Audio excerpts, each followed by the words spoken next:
गुरु की प्यारी साध संगत जी, प्यार से कहना धन निरंकार जी।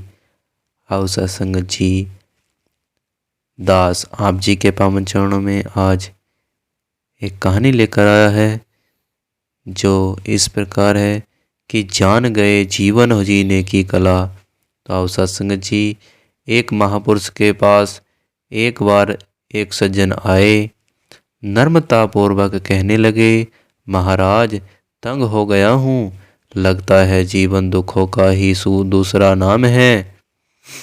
घर जाता हूँ तो बीवी लड़ती है, बाहर जाता हूँ तो दोस्त तंग करते हैं, कोई किसी की चुगली करता है तो कोई ईर्ष्या से झुला भुना रहता है। समझ में नहीं आता क्या करूँ, जी चाहता है आत्महत्या कर लूँ। आखिर क्या लाभ है इस दुनिया में रहने का जहाँ प्यार का नामो निशान नहीं।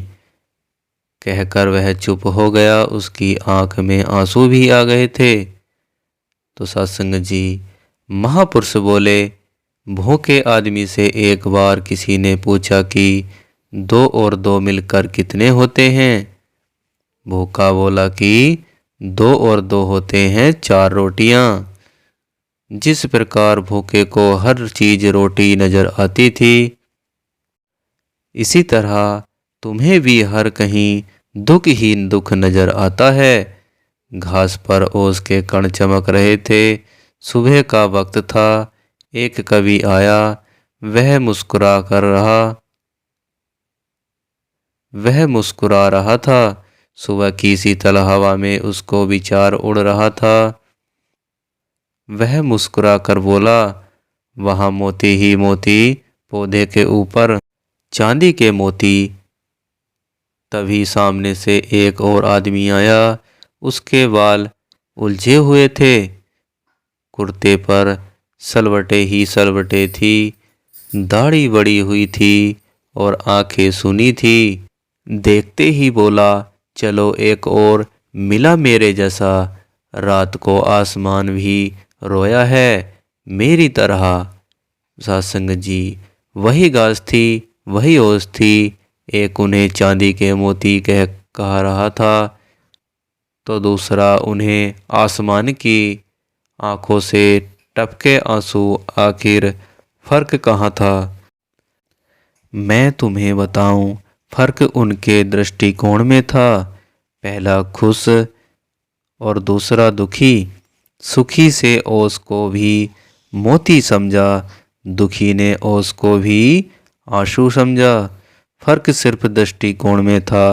तुम्हें जीवन को अभी दूसरे आदमी के दृष्टिकोण से देखा है, यह दृष्टिकोण अधूरा है। कल आना, मैं तुम्हें जीवन जीने की कला सिखाऊंगा। तो सत्संग जी, वह बहुत उतावला था। अगले दिन वह सुबह सवेरे उठकर जल्दी ही पहुंच गया, महापुरुष के चरणों में प्रणाम करके बैठ गया। तो सत्संग जी, महापुरुष बोले, जीवन जीने की कला सीखने आए हो? तो सत्संग जी, वह बोला, हाँ महाराज। उसने संक्षिप्त में उत्तर दिया, रामघाट पर लगा स्तंभ देखा है। महापुरुष बोले, जी हाँ महाराज, खूब अच्छी तरह देखा है। वह बोला, उसी के पास जाओ, जाकर जितनी स्तुति कर सकते हो उस संभव